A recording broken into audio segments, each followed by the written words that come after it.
¿Quién dejó entrar a la chica de limpieza a la sala de juntas? El silencio fue brutal. Todos se voltearon hacia la joven mujer negra de uniforme gris que sostenía una carpeta desgastada con ambas manos, temblando.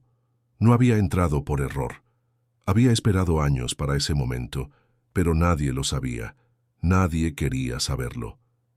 «Esa mujer no trabaja en esta planta», dijo con desprecio el gerente de operaciones, sin siquiera mirarla a los ojos. «Sáquenla de aquí antes de que llame a seguridad». Pero ella no se movió, ni un paso atrás. Su voz, rota de tensión pero decidida, cortó el aire como una navaja.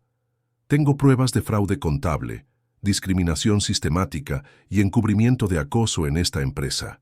Y tengo nombres». Un murmullo se alzó como una ola de desconcierto. Dos directivos se incorporaron de sus sillas incómodos.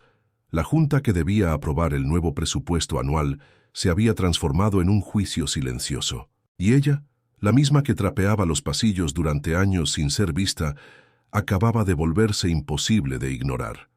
Su nombre era Alina Méndez, 29 años, brasileña, madre soltera, con un título en contabilidad oculto bajo un uniforme de trabajo forzado por la vida.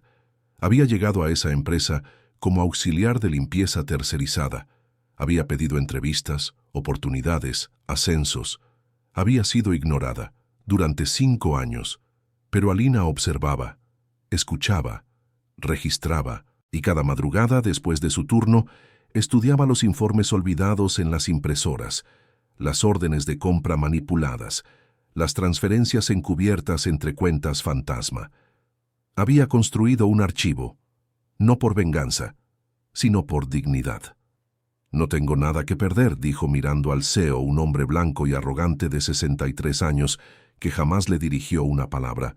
«Pero ustedes tienen mucho que explicar. La reunión terminó sin conclusiones. El escándalo no explotó en ese instante. El sistema sabía silenciar, postergar, enterrar, pero aquella presencia, esa mujer de voz firme y postura herida, había encendido una grieta que nadie podía cerrar. Días después, Alina fue despedida. Sin aviso, sin indemnización. Un correo automático le notificó que su contrato tercerizado había sido cancelado. El mensaje ni siquiera llevaba su nombre completo. Solo decía «cancelación de vínculo», sin firma, sin rostro. Esa misma tarde, cuando regresó a casa, encontró a su hijo de 6 años con fiebre. El gas había sido cortado, las facturas estaban atrasadas, y aún así, en medio de la desesperación, Alina no lloró. Guardó los papeles que llevaba años coleccionando en un saco de lona, abrazó a su hijo dormido y supo que no iba a huir. Iba a luchar. Buscó abogados. Nadie la tomaba en serio. Le decían, no hay pruebas suficientes. La empresa es poderosa. Nadie gana contra ellos. Pero Alina no necesitaba que creyeran. Necesitaba que escucharan. Un hombre aceptó. Un exfiscal jubilado, casi ciego, con más cicatrices que esperanzas. Vivía solo en un departamento oscuro, lleno de carpetas viejas. Su nombre era Octavio Brunes. Y cuando vio el cuaderno de Alina, sus ojos cansados se encendieron.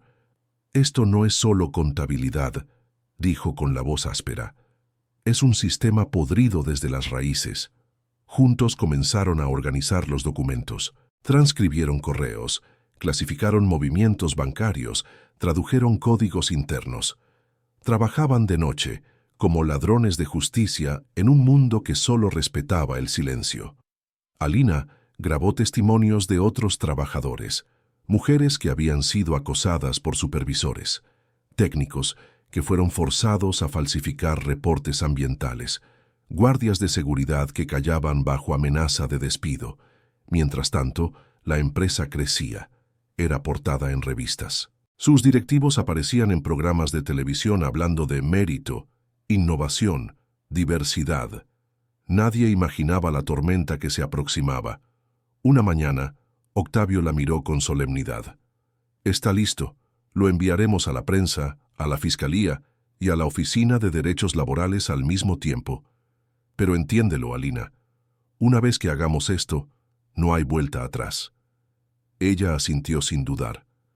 Ya no era la misma mujer que limpiaba en silencio. Era una madre con una causa y una verdad que ya no cabía en la sombra. El informe fue enviado.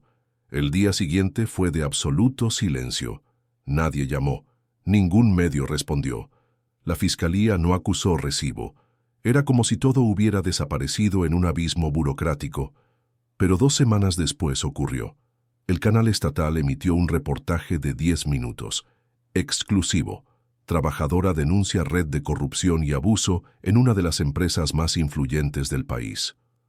Mostraron su rostro, su voz, su historia. Borroso, pero real. Y por primera vez, el país la escuchó. La empresa respondió con furia. Emitieron comunicados negando todo. Dijeron que era una exempleada resentida, que estaba manipulada por intereses ideológicos. Alina recibió mensajes anónimos, amenazas veladas, ofertas para comprar su silencio. Pero era tarde. Otros comenzaron a hablar, exdirectores arrepentidos, contadores que sabían demasiado, antiguos empleados despedidos sin explicación. El caso se expandió como una grieta en el mármol. El Congreso convocó una audiencia pública, y allí, frente a las cámaras, Alina Méndez subió al estrado. Ya no llevaba uniforme gris. Vestía sencillo, pero con la espalda erguida. Su voz era firme, medida, sin odio. «No quiero venganza», dijo. «Quiero dignidad, no para mí, sino para cada persona que fue invisible durante años, para cada trabajador que limpió sus pisos, preparó su café, corrigió sus errores, y nunca fue visto como humano».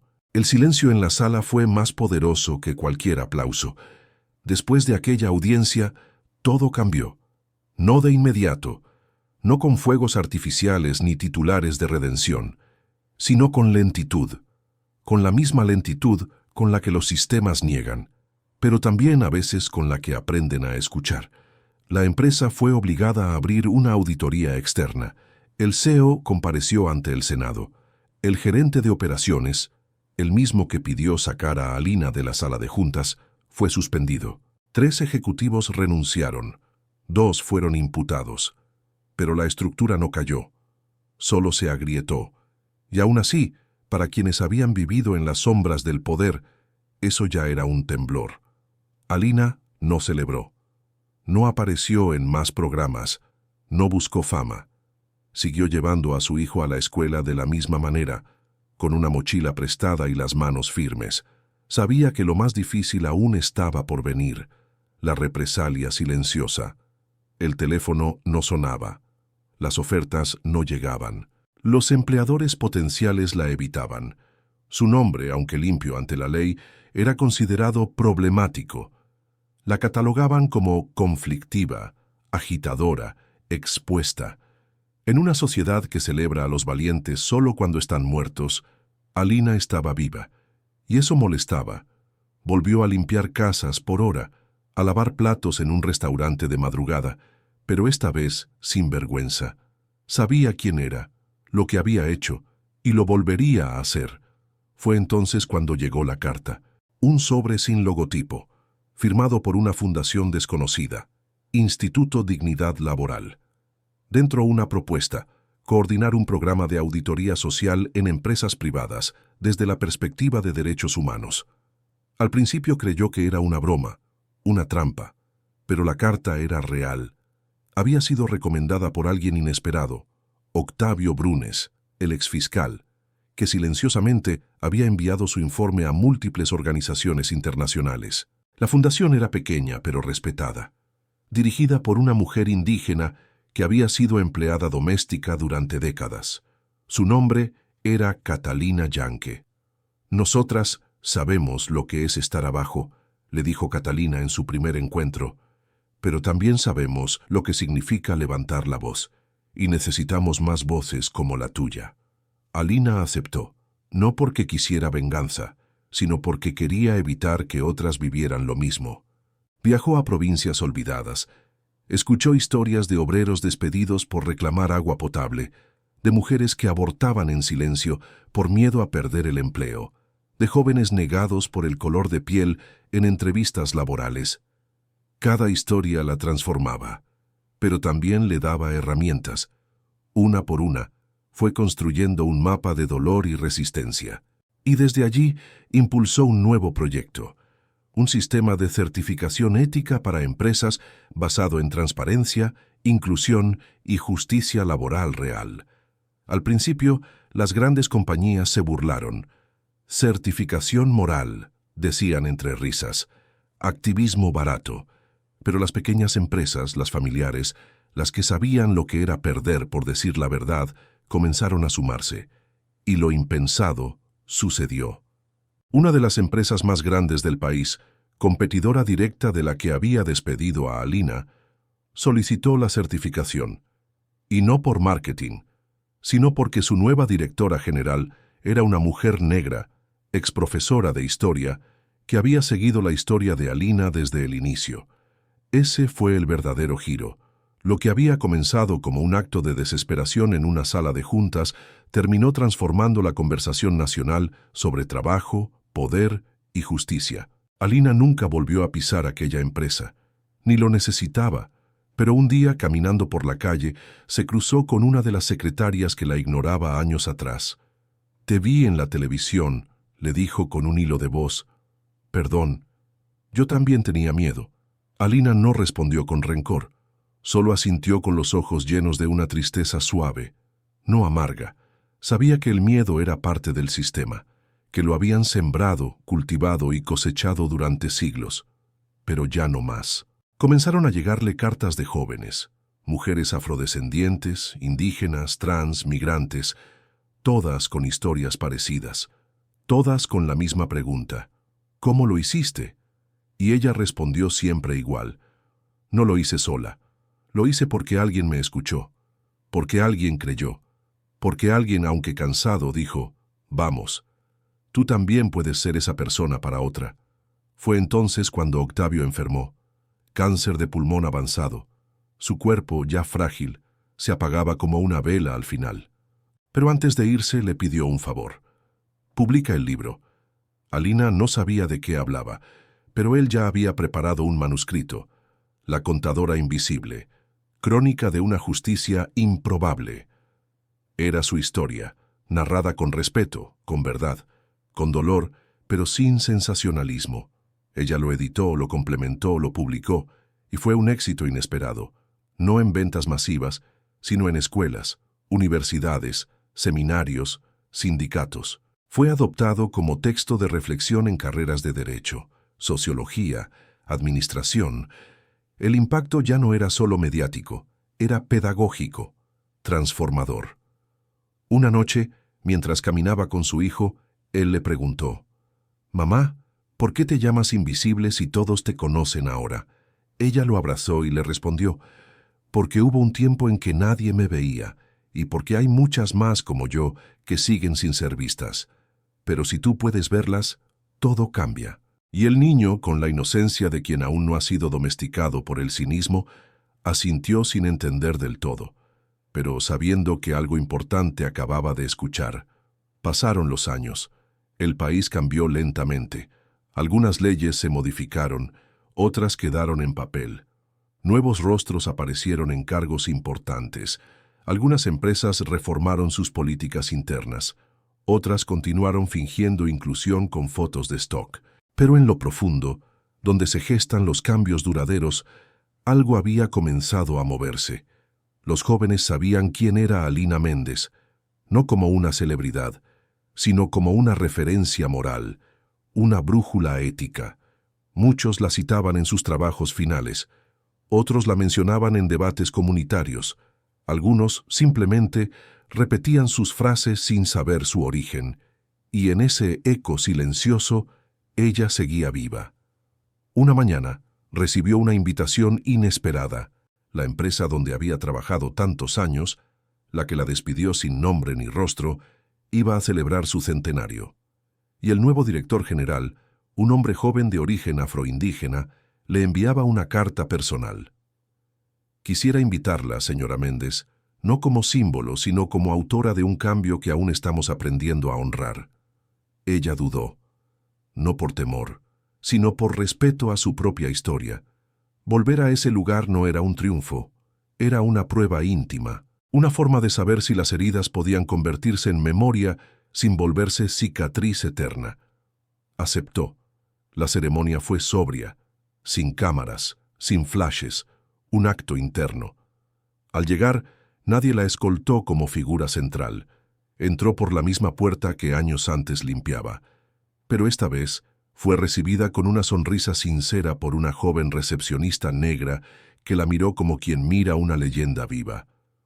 La sala de juntas era otra, nueva, remodelada, llena de luz, pero el aire tenía el mismo peso, la misma expectativa. Cuando le ofrecieron hablar, Alina se levantó. Su voz no temblaba, sus manos estaban firmes. Gracias por invitarme. No vengo a perdonar. Vengo a recordar, porque la memoria no es rencor, es el único camino que nos separa del cinismo. Silencio.